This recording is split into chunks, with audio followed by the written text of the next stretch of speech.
बिस्मिल्लाहिर्रहमानिर्रहीम। अस्सलाम वालेकुम। मैं हूँ आयशा और वेलकम करती हूँ आपको आयशा के किचन में। अगर हम ख़वातीन को कहा जाए कि एक दिन आपने सालन नहीं बनाना तो आपका क्या रिएक्शन होगा? जी हाँ, मैं भी आप लोगों के लिए एक ऐसी रेसिपी लाई हूँ जिसमें आपको सालन बनाने की ज़रूरत नहीं पड़ेगी। ये 2 in 1 रेसिपी है। आप इसको बनाएं और इंजॉय करें अपने लंच को और नाश्ते को। मिस्सी रोटी बनाएंगे आज हम, जो कि बेसन और सब्जियों से बनती है। बेहद टेस्टी और मज़ेदार सी ये रेसिपी है। बनाना बेहद आसान है, तो इसके लिए आपको रेसिपी को अंत तक ज़रूर देखना होगा। अच्छी लगे तो लाइक शेयर ज़रूर कर दें और अपने फैमिली और फ्रेंड्स में भी ज़रूर शेयर किया करें। तो चलें फिर रेसिपी को स्टार्ट कर लेते हैं। यहाँ सबसे पहले एक परात ले ली है मैंने और उसमें 2 कप बेसन डाल दिया है और साथ ही मैं 2 कप शामिल करूँगी रेगुलर आटा, जिससे हम रोटी चपाती पकाते हैं।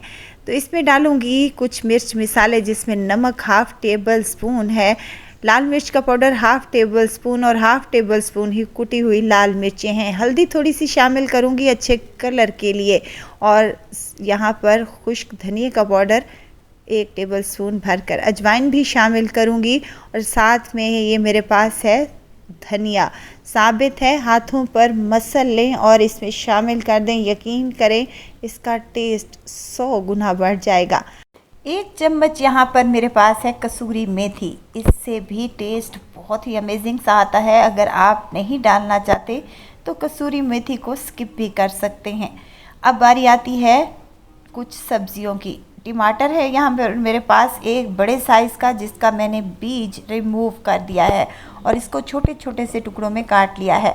सेम कटिंग में मैं एक मीडियम साइज़ का प्याज भी कट कर कर शामिल करूँगी और डालूँगी ढेर सारा हरा धनिया, जो कि बहुत ही मज़े का लगता है, और साथ ही पुदीने के पत्ते भी शामिल करेंगे। ये बहुत ही अच्छा टेस्ट और फ्लेवर देंगे। तमाम चीज़ों को हमने यहाँ पर मिक्स कर लेना है और इसके बाद इसको गूंद लेना है आटे को। अच्छा, आटा मैं यहाँ पर दूध के साथ गूंद रही हूँ। आप चाहें तो पानी भी इस्तेमाल कर सकते हैं। दूध डालने से क्या होता है कि हमारी जो बेसन की मिस्सी रोटी है वो सॉफ्ट बहुत बनती है। आप एक दफ़ा इस तरीके से बनाकर देखें, बनाकर आपको और खाकर मज़ा आ जाएगा। 1 कप इसमें मैंने दूध का शामिल किया है और 1 कप इसमें पानी का जाएगा, और हमने इस आटे को हमने गूंद लेना है और इसमें 1 कप पानी भी शामिल करना है, थोड़ा थोड़ा करके डालते हुए। हमने सॉफ्ट सा आटा गूंदना है, और ये भी याद रहे कि जैसे हम रोटी चपाती बनाते हैं उस हिसाब का आटा आप लोगों ने नहीं गूंदना, थोड़ा सा सख्त गूंदना है। ये इसको हम रेस्ट पर रखेंगे तो ये नरम पड़ जाएगा। अब यहाँ पर मैं 1 चम्मच बारीक कटी हुई हरी मिर्चें शामिल कर रही हूँ, जो कि मेरे से वहाँ पर डालते हुए स्किप हो गई थी। आपने जब मसाले शामिल करने हैं तो उसी पॉइंट पर आपने हरी मिर्चों को भी डाल देना है। तो डालने के बाद इसको मिक्स कर लें अच्छे से, और मिक्स करने के बाद इसके ऊपर लगाएंगे हम हल्का सा कुकिंग ऑयल या फिर घी, ताकि इसके ऊपर पापड़ी ना जमे, और इसको 10 मिनट के लिए हमने रेस्ट पर छोड़ देना है। वीडियो तो इस स्टेज पर अगर आपको ज़रा सी भी अच्छी लग रही हो तो लाइक करें, सब्सक्राइब करें और साथ में बेल आइकन के बटन को भी ज़रूर प्रेस कर दिया करें, ताकि मेरी हर नई आने वाली वीडियो आप तक पहुंचती रहे। 10 मिनट के बाद अच्छा सा रेस्ट आ चुका है। देखें आटा हमारा सॉफ्ट सा हो चुका है, तो हम इसके पेड़े तैयार कर लेते हैं। पेड़े यहाँ पर मैं मीडियम साइज़ के तैयार करूँगी और 2 ऑप्शन आपको दूँगी। जिस तरीके से आपने पकाने हों उसी तरीके से आपने इसको पका लेना है। यहाँ पर पेड़े बनाने के बाद आप लोग तंदूर पर भी भिजवा सकते हैं। बाज़ार में तंदूरी होते हैं जो पका कर आपको दे देंगे, लेकिन यहाँ पर मैं तवे पर बना रही हूँ। अगर आपके पास अपने घर में तंदूर है तो आप तंदूर पर भी ये लगा सकते हैं। ये बहुत ही टेस्टी बनते हैं। अब यहाँ पर हल्के हाथों से हमने इसको मैदा डस्ट करते हुए इसको फैला लेना है, रोटी की शेप दे देनी है। मीडियम साइज़ की ये रोटियां बनेगी और कमाल की बनेगी। यकीन करें, जब आप लोग ये अपने घर वालों को खिलाएंगे तो आपके घर वाले रोज़ ऐसी ही रोटी खाने के लिए फरमाइश करेंगे इंशाअल्लाह ताला। रोटी यहाँ पर मैंने बेल ली है, हल्के हाथों से आपने बेलन को चलाना है, ज़्यादा आपने इसको ज़ोर आजमाई बिल्कुल भी नहीं करनी। देखें, ना ही ज़्यादा मोटी है और ना ही ज़्यादा पतली होनी चाहिए। रोटी कुछ इस तरीके की होनी चाहिए जिस तरीके से मैं यहाँ पर बेल कर तैयार कर रही हूँ। चलें जी, रोटी बेल चुकी है, अब बारी आती है इसको पकाने की। फ्राई पैन पहले ही मैंने गर्म करने के लिए रख दिया था।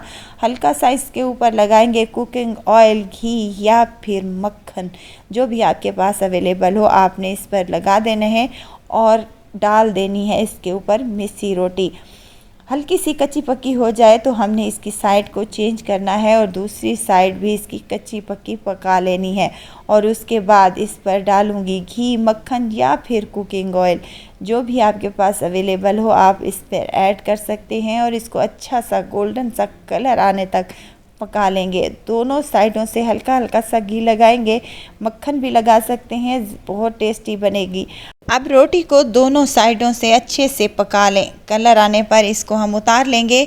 बहुत ही मज़ेदार, बहुत ही टेस्टी और बहुत ही कम टाइम में बनकर ये तैयार हो जाने वाला लंच में बनाएं या फिर ब्रेकफास्ट में, जो जिस तरीके से भी बनाएंगे खाकर आपको बहुत ही मज़ा आने वाला है। अब यहाँ पर तमाम रोटियों को मैंने इसी तरीके से पका लेना है। अच्छे तरीके से पका लें ताकि अंदर से ये कच्ची ना रह जाए। तो यहाँ पर तमाम रोटियों को मैंने अच्छे तरीके से पका लिया है। देखें, यहाँ पर हमारी रोटियाँ मज़ेदार, चटपटी और टेस्टी सी बनकर तैयार हो चुकी हैं।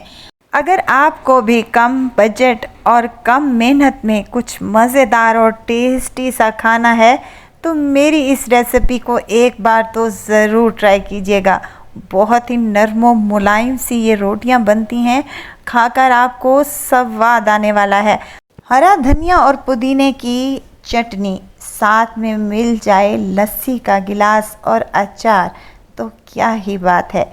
तो अपने घरों पर ज़रूर ट्राई कीजिएगा। बहुत ही मज़ेदार बनती है और बहुत ही टेस्टी बनकर ये तैयार होती है। ज़रूर ट्राई कीजिएगा। दुआओं में मुझे ज़रूर याद रखिएगा। खुश रहें, खुशियाँ बांटें। इजाज़त चाहती हूँ, फिर आऊँगी इंशाल्लाह एक नई और मज़ेदार सी चटपटी रेसिपी के साथ। आयशा को दीजिए इजाज़त। अपना बहुत सारा ख्याल रखिएगा। दुआओं में मुझे याद रखिएगा। अल्लाह हाफिज़।